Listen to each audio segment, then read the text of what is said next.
I'm not sure which way your musical tastes lean. Like most people, if you ask them which way their musical tastes lean, they're going to say something to the effect of, oh, well, you know, I listen to a little bit of everything, which tells you nothing about really what that person is about or what music they listen to. And maybe that's a response that people say to placate other people, or maybe it's a response they say to protect themselves.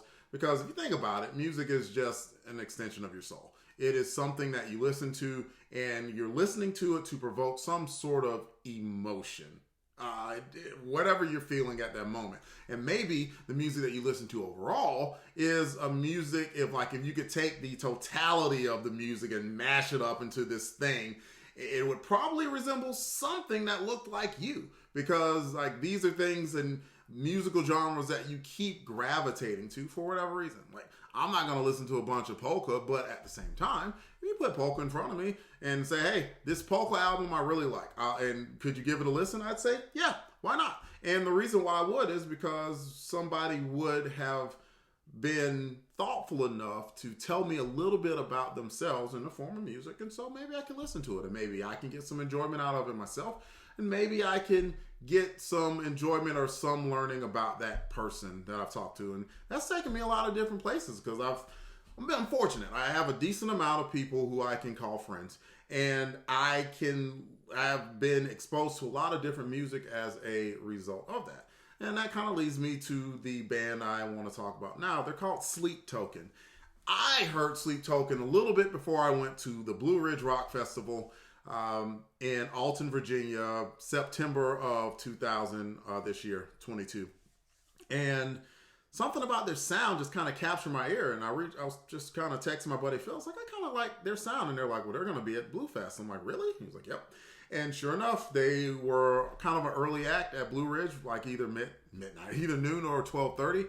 And so I was like, that was one of the things that I told all of my crew who went to the rock festival with me. It's like, hey, y'all, I want to go see this. And so they went with me and listened to it. And a couple of them, including myself, was like, man, I really like this. So then I went and listened to their discography, and I am absolutely impressed with the band. Their latest album is called This Place Will Become Your Tomb. Let me make sure that's right. Yes, This Place Will Become Your Tomb. And I get the feeling if you listen to it and you hear the lead singer's voice, the lead singer goes by Vessel, by the way, and an origin of Sleep Token, Vessel 1 actually, he had a dream. And in the dream, there was this deity that he dreamt of called Sleep. And he has dedicated his music to this deity called Sleep, therefore Sleep Token.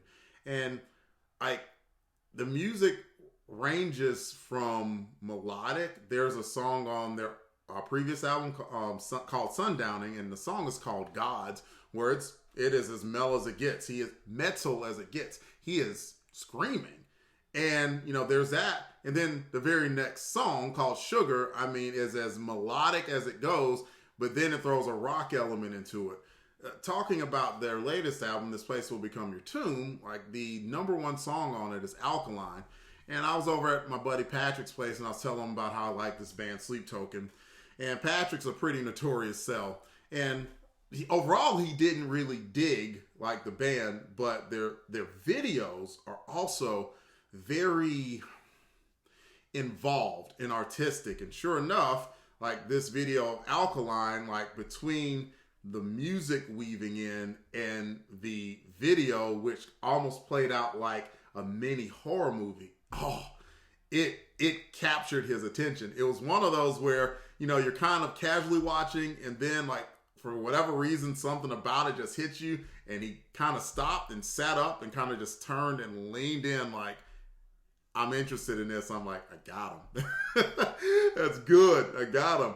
And I have been like listening to them, I think like 2 months straight at this point, like not exclusively, but nearly exclusively, to where I go through Apple Music and listen to myself. They're probably going to be the number one group of the songs that I've listened to on my list this year.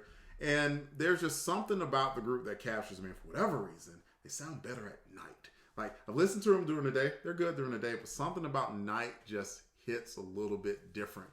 And if you listen to any of it. Like their number one song, I believe, is Alkaline, which is a fantastic song. But if you listen to either of the two albums or any of the EPs, give me a message on our DM and just let me know what you think about it. And let's see if you can come along for the ride with me, because I'm definitely in love with it, and I'm going to keep listening to it. And I hope that the melodies can intrigue you, because again, they go from metal to that same album that I keep mentioning. Like he does a cover of Whitney Houston's I Want to Dance with Somebody. They have a cover of Hey Ya by Outkast, which is really damn good. And so like I think you can find something to be entertained about, but I also think you're going to like the group as a whole. If I had to rate the group, I'd give them a 4 out of 5 right now. I think they're about 6 years old as a group. Their first EP came out in 2016, so about 6 years. I'm interested in seeing what direction they go with next, because they come across as very, very creative to me. And I enjoy the direction that they take songs. I love the layering of the background music and just the repeated refrains. To me, it's fantastic. And maybe you agree with me. If so, let me know.